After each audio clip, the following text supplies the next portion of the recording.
we'll do everything within our power to make sure that we sustain it this time around.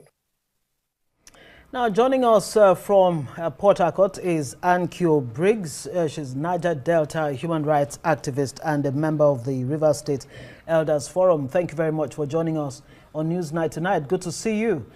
First, let's get your thoughts on this reconciliation. This peace deal, is it the kind of peace deal or reconciliation that you hoped for, especially when you consider the purported 4 conditions that Fubara had to agree to, for this reconciliation or peace deal to happen? Good evening.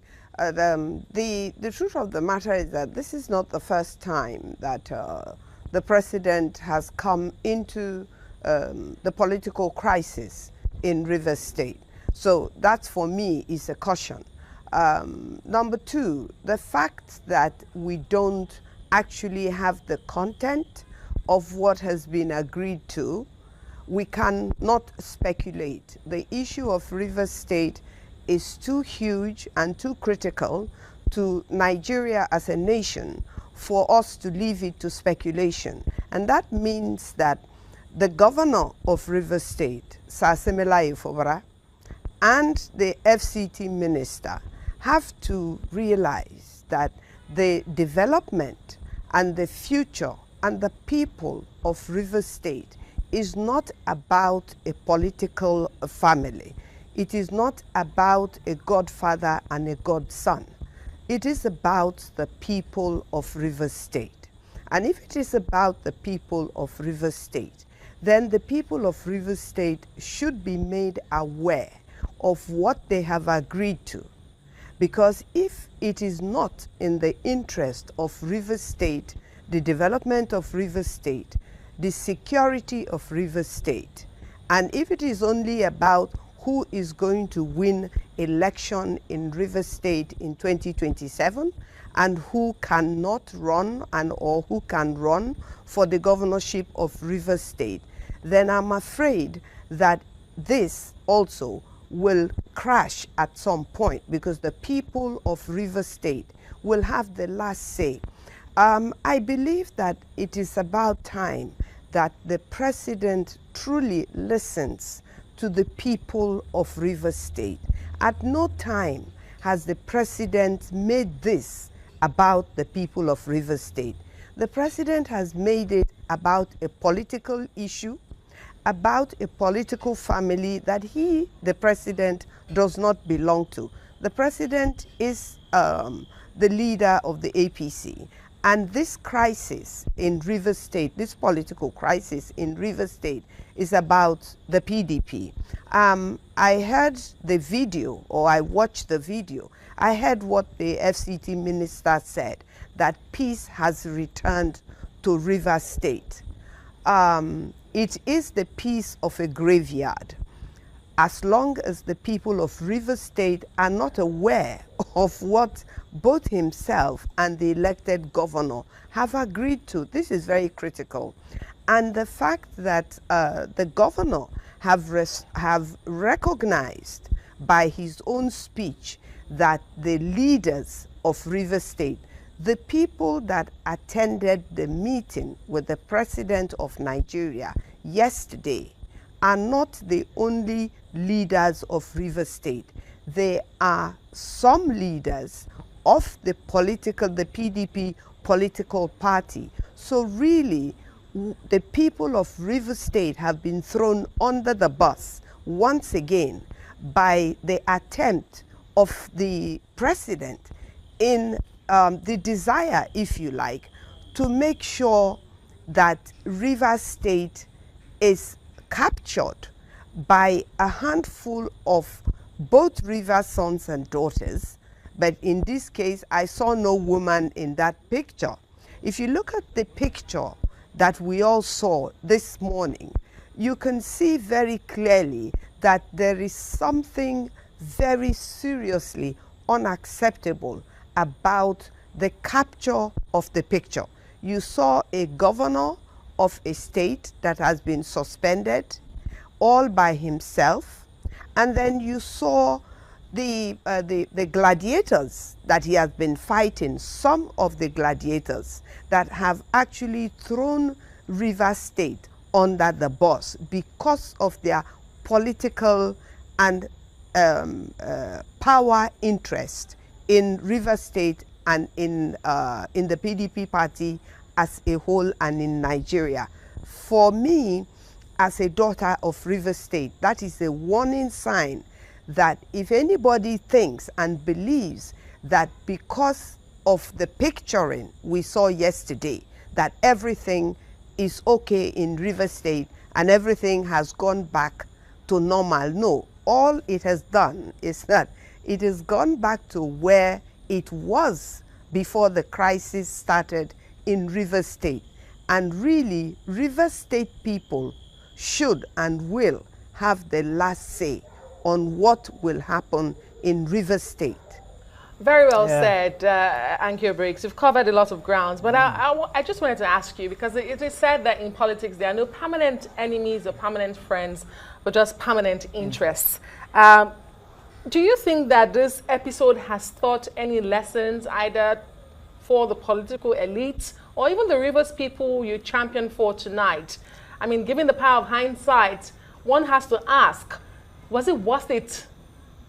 Why did you have to go through all of this as a state in the first instance? And should the governor take some of the blame? Because you seem to be blaming the president a lot in all of this. And in the past, you've also highlighted the role of the FCT minister. How about the governor? Should he take some blame? Well, you see, the governor, to a very large extent, in my opinion, knowing some of the things that I know as a daughter of Rivers State and knowing what had transpired quietly before the explosion of the crisis in Rivers State, I would say no.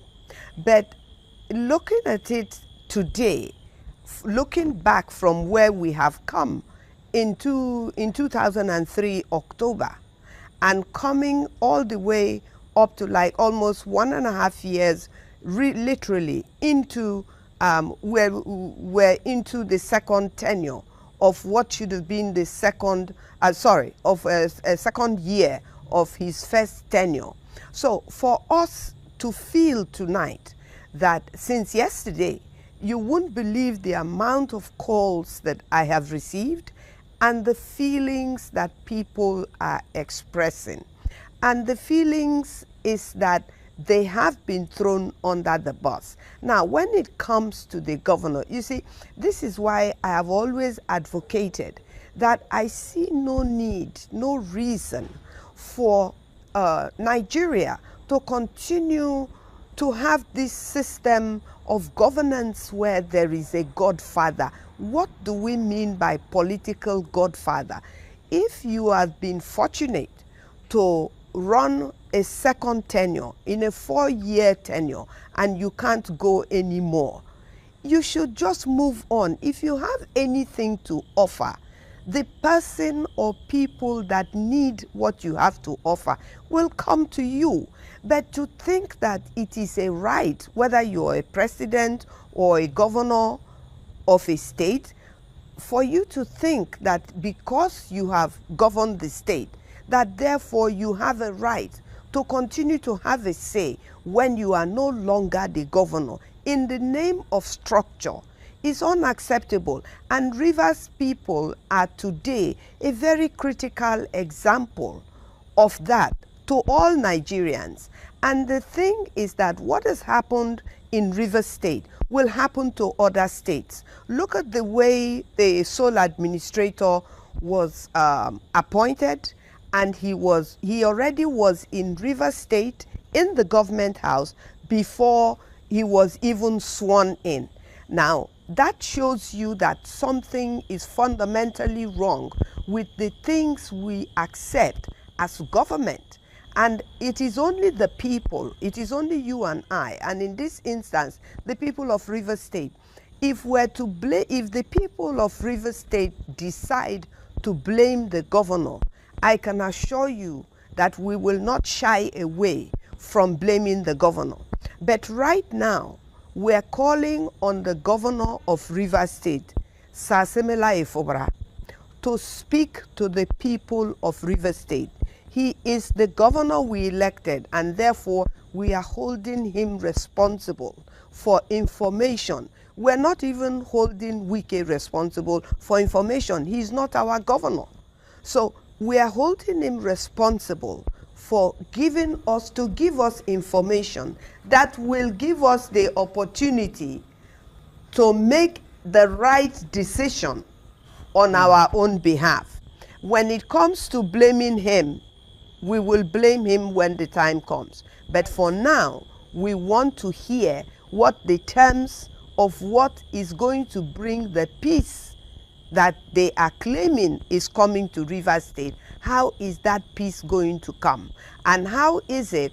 Right. I won't even go into the speculation at all. I refuse to indulge in it because it could be wrong. Until we are told what, until we are told officially what has been agreed and what has been disagreed, I personally will not make a comment on that. But I will make this comment, which is that the governance of Rivers State is by what we call upland and riverine dichotomy. Upland and riverine dichotomy means that the upland governs for 8 years and for 2 tenure, hopefully, of 4 years, which the FCT minister did of 8 years, and his kinsman, the former governor before him, Rotimi Amechi, did, and then the governor before Rotimi, Sir Peter Odili, who is not an Ikwere man, but is an upland man, also did 8 years. So that's a combination of 24 years. Right. And now we have a governor from the riverine area that had problems from the moment, literally, he was sworn in. Okay. Well, we'll really have to leave it there. Thank you very much, Ankyo Briggs. And it's instructive, the point you make there. No female representation in that reconciliation. Well, we'll have to leave it there. Ankyo Briggs.